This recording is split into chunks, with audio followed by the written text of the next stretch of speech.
Hi friends, welcome back to my channel. നമുക്ക് പെട്ടെന്നൊരു chicken കറി വെക്കുന്ന വീഡിയോ കണ്ടാലോ?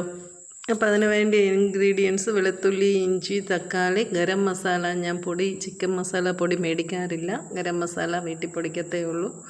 സവോളയും തക്കാളിയും നമ്മുടെ ആവശ്യമനുസരിച്ച് കൂട്ടുകയോ കുറയ്ക്കുകയോ ചെയ്യാം. നമ്മൾ കുക്കിങ്ങിന് ഞാൻ എപ്പോഴും വെളിച്ചെണ്ണയാണ് ഉപയോഗിക്കുന്നത്.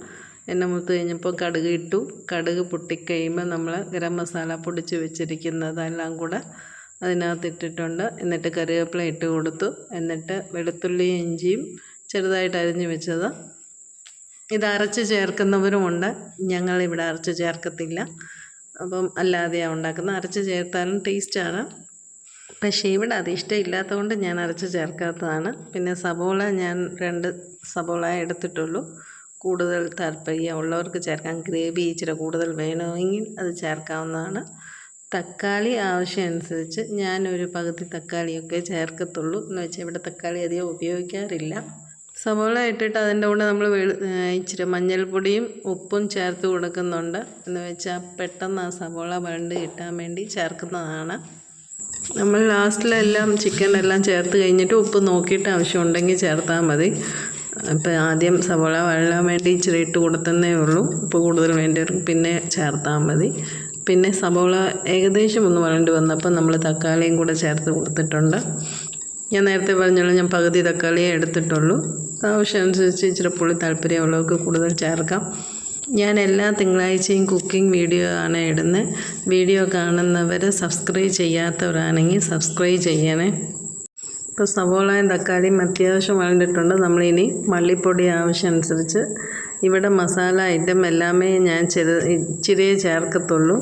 മുളക് പൊടി നമുക്ക് ഇവിടെ മല്ലിപ്പൊടി മല്ലിപ്പൊടി ചേർക്കുമ്പം ഗ്യാസിൻ്റെ പ്രശ്നം വരും, അത് ദഹനത്തിൻ്റെ പ്രശ്നം വരും. അങ്ങനെയൊക്കെ ഉള്ളതുകൊണ്ട് ഞാൻ മല്ലിപ്പൊടി കുറച്ചാണ് ചേർക്കുന്നത്.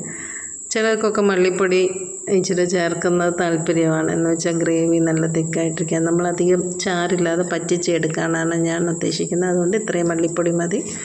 നമ്മൾ മുളക് പൊടിയും മല്ലിപ്പൊടിയും ഇട്ടിട്ട് ഇച്ചിരി വെള്ളം ഒഴിച്ച് നല്ലപോലെ വഴറ്റിയിട്ട്, വെള്ളം ഇച്ചിരി ആവശ്യത്തിന് ഈ സവോളയും തക്കാളിയും ഈ മസാല എല്ലാം കൂടെ ഒന്ന് പിടിക്കാൻ വേണ്ടി നല്ലപോലെ. ഞാൻ ഒത്തിരി ഗ്രേവി ആയിട്ട് വെക്കാത്തതുകൊണ്ട് അധികം വെള്ളം ചേർക്കണ്ട. നമ്മൾ ചിക്കൻ ഇടുമ്പം അതിൻ്റെ വെള്ളമയവും കൂടെ ഇതിനകത്ത് ഇറങ്ങും.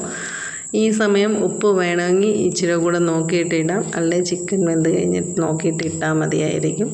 അപ്പോൾ ഇതിൻ്റെ കൂടെ ചിക്കനും കൂടെ ആഡ് ചെയ്ത് കൊടുക്കുന്നു. ചിക്കനും കൂടി ഇതിൻ്റെ കൂടെ നല്ലപോലെ മിക്സ് ചെയ്ത് കൊടുത്തിട്ട് നല്ല മിക്സായി കഴിയുമ്പോൾ നമ്മൾ ഇത് ഇച്ചിരി സിമ്മിൽ വെച്ച് അടച്ച് വെച്ചാൽ മതി. ഇനി വെള്ളം ചേർക്കണ്ട. ഒത്തിരി ഗ്രേവി വേണമെന്നുള്ളവർക്ക് വെള്ളം ചേർക്കാം. പക്ഷേ ചിക്കന് തന്നെ വെള്ളമുണ്ട്, അതുകൊണ്ട് നമ്മൾ വെള്ളം ആവശ്യമനുസരിച്ച് ചേർത്താൽ മതി. ഇപ്പോൾ ഒരുമാതിരി തിളച്ച് വന്നപ്പോൾ നേണ്ട ചിക്കനിൽ നിന്ന് വെള്ളം ഇറങ്ങിയിട്ടുണ്ട്. മസാലയൊക്കെ നല്ലപോലെ പിടിച്ചിട്ടുണ്ട്. ഇപ്പോൾ ഒരുമാതിരി ഹാഫ് കുക്കായിട്ടുണ്ട്. ഇപ്പം ഉപ്പ് വേണേ നോക്കിയിട്ട് ഒന്നുകൂടെ ഉപ്പ് താല്പര്യമുള്ളവർക്ക് ഉപ്പ് കുറവാണെങ്കിൽ ഉപ്പ് ഇച്ചിരി കൂടെ ഇട്ട് കൊടുക്കാം. ഞാൻ നോക്കിയിട്ട് ഞങ്ങളുടെ പരുവമാണ്, അതുകൊണ്ട് ഉപ്പിടുന്നില്ല. ഇച്ചിരി കൂടെ അടച്ച് കുറച്ച് നേരം കൂടെ വെച്ചിട്ട് നല്ലപോലെ പറ്റിച്ച് എടുത്തിട്ട് പിന്നെ ഇറക്കാൻ നേരം നമ്മൾ മല്ലിയിലയും കൂടെ ഇട്ട് കൊടുത്ത്, മല്ലിയില ആ ഫ്ലേവർ ഇഷ്ടമുള്ളവർക്ക് ചേർത്താൽ മതി. പുതിന ഇല ഉണ്ടെങ്കിൽ അതും കൂടെ ഇച്ചിരി കൂടെ നല്ല മണമാണ്, ടേസ്റ്റിയുമാണ്. അപ്പോൾ ഇന്നത്തെ ചിക്കൻ കറി എല്ലാവർക്കും ഇഷ്ടപ്പെട്ടെന്ന് വിചാരിക്കുന്നു. ഇഷ്ടപ്പെട്ടെങ്കിൽ ലൈക്ക് ചെയ്യുക. Thank you for watching.